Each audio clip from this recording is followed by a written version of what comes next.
Hey y'all, I'm making the perilous backup journey in the Walmart parking lot. I'm here early, so it's I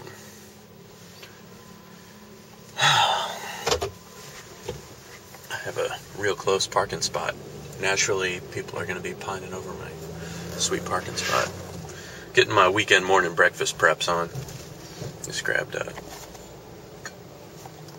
18 eggs, a little chunk of 2% Cracker Barrel, extra sharp, 2 quarts of half and half, and some sliced mushrooms. Man, this vlog is obviously up a little bit after the fact. We're gonna be running all around the state, all the way up to Live Oak for the in-laws, all the way back down, Homosassa for some friends. 2 weddings all in one weekend.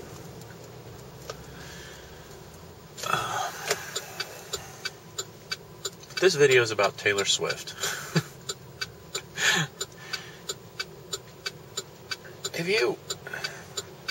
I don't know if y'all have listened to any of her music. I know some of you probably don't. It's a little bizarre that a couple of my personal top favorites are Motorhead and then Taylor Swift. But any of y'all that have known me for a while know probably aren't surprised. Taylor Swift specifically, she had a couple of songs when she first started out. She had that one song that You Should Have Said No, and it's all these circumstances of kind of post facto, all these circumstances of a boyfriend that ended up going too far with another girl, and Taylor Swift's like, you should have said no, you should have went home, you should have walked away. And it's just one of those songs to remind you to put your eyeballs back in your head, and it teaches you about love and relationships, and it's really amazing that a person almost 20 years younger than me would be able to teach me a lesson. But I kind of put it in my pocket, and here we are. Fast forward to just a couple of months ago, and she's got that song like, Why You Gotta Be So Mean?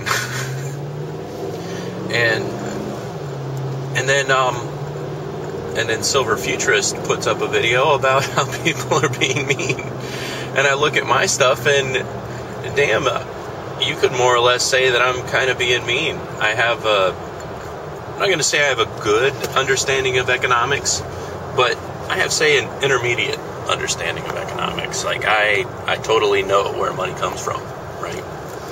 I've been looking at this shit for 2 years, solid, and working to get into the business of stock trading to the level of being able to make a living from it.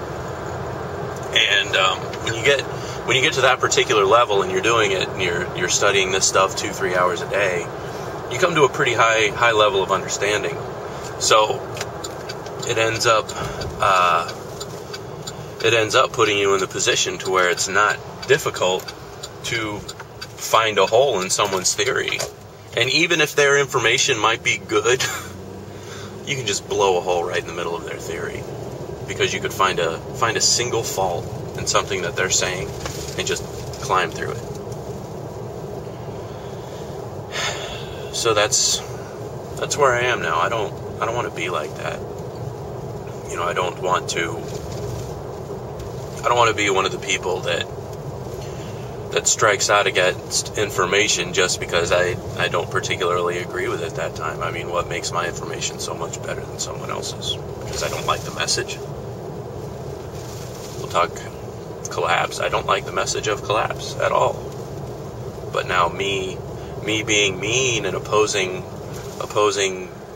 a warning of collapse, like, oh, you shut your mouth, that ain't cool. That ain't cool of me to do that. What makes me so right and the other person so wrong? I look and I see what what kicked off my really, really detailed interest of economics, it wasn't the stock trading stuff. What got me looking into this was it was 2008, and maybe it was 2007.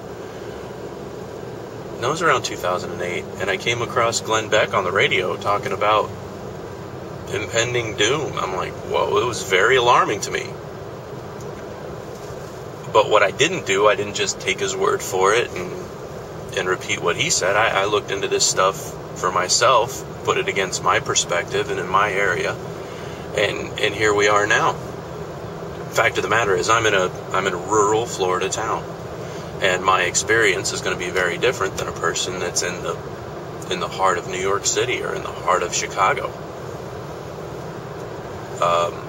Us people that are in rural Florida and rural Texas or in areas near opened up areas, we have a very different circumstance and a very different perspective, and I think a very different role to play in what we're trying to teach.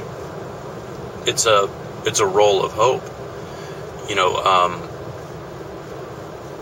where it's very easy for in a big city for somebody to say in Massachusetts, in Boston, just pass a law in the dead of night, or in New York City where they have the police in the town shaking people down, just performing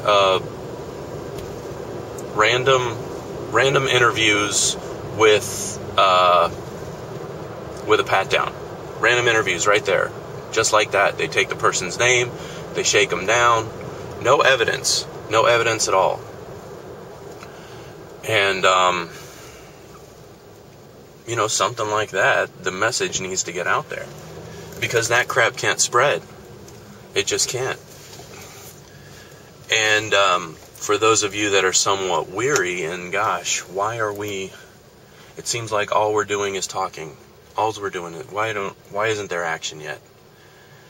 There's no action yet because in this circumstance, it needs to begin with education. You need to make a greater number of people aware of the things that are being whittled away. You need to make more people aware of the gifts that have been given to get them to understand what's being taken from them. If people don't realize what they have, they never realize what's been taken. And then we get nowhere. So while it does just seem like we're talking, how many people do you need to make aware of what's going on to make it worth your while, bro? 1, 2. Does it need to be 100 because last week it was only 50? Don't get tired of this.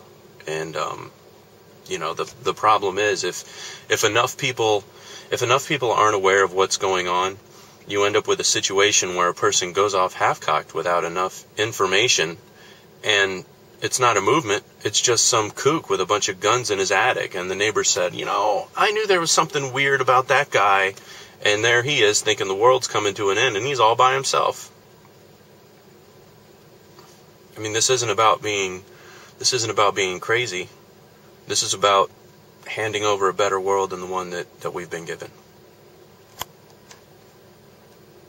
Well, it's still that same morning. I am on my way back to the Walmart because I forgot the half and half. 2 quarts of half and half. They were $1.84 per, so 370 pennies worth of half and half. So we're gonna drive back in my 12 to 15 mile per gallon Silverado. It's worth it for the horsepower, though. Some things are just worth it. So yeah, I'm glad you guys are with me. I'd be kind of lonely without it. It's just me. The Mrs. Lamb Dog is this is the whole morning breakfast run.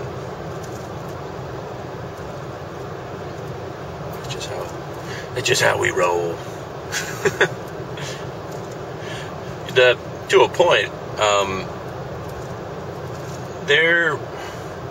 it's a nice luxury to have to get just the freshest produce. It's something that's somewhat unique for our country and somewhat unique for these times. You know, we can go to the store right before a meal and just pick up some of the freshest stuff and make a meal right then and there.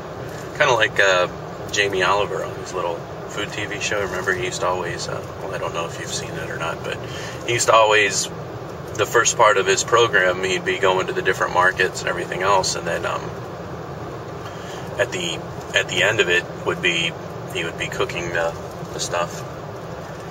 Real cool stuff.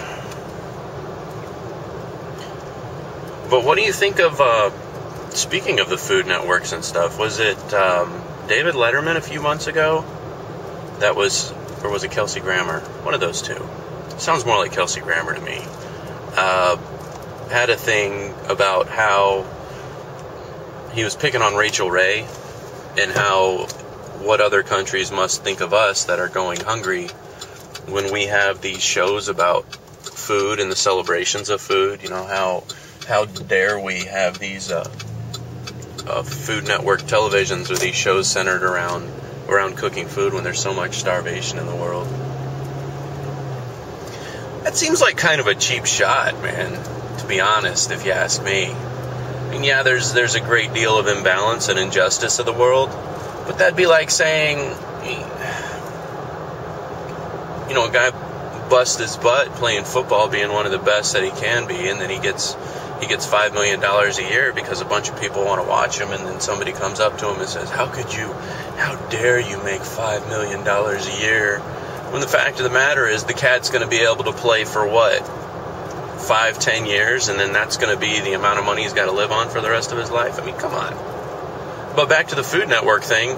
So what? Is some dude in Liberia or Somalia going to watch it and say, oh my gosh, I can't believe these Americans have food? I mean, they ain't going to watch it. What are they going to watch it on their TV? Come on, man.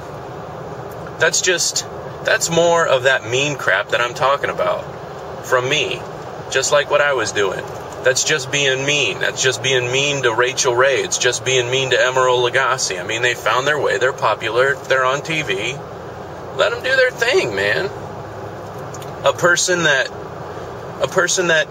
entertains or edifies the community brings value. There's value there. Like it or not. You know, you don't have to be knitting sweaters in a sweatshop producing something in order for it to be value. There's all kinds of value. Entertainment value is tangible. Education value is tangible. It isn't just about products. There's books, literature, entertainment. Entertainment's real big right now for us. But the crap like what Kelsey Grammer's talking about, man, he doesn't. I sincerely doubt that cat gives a crap about what's going on in Somalia. All he gives a crap about is picking on poor Rachel Ray. Not that Rachel Ray doesn't have some big shoulders, but man, why you gotta be so mean? That's her thing, dude. I mean, I love getting down Periscope, but damn, son.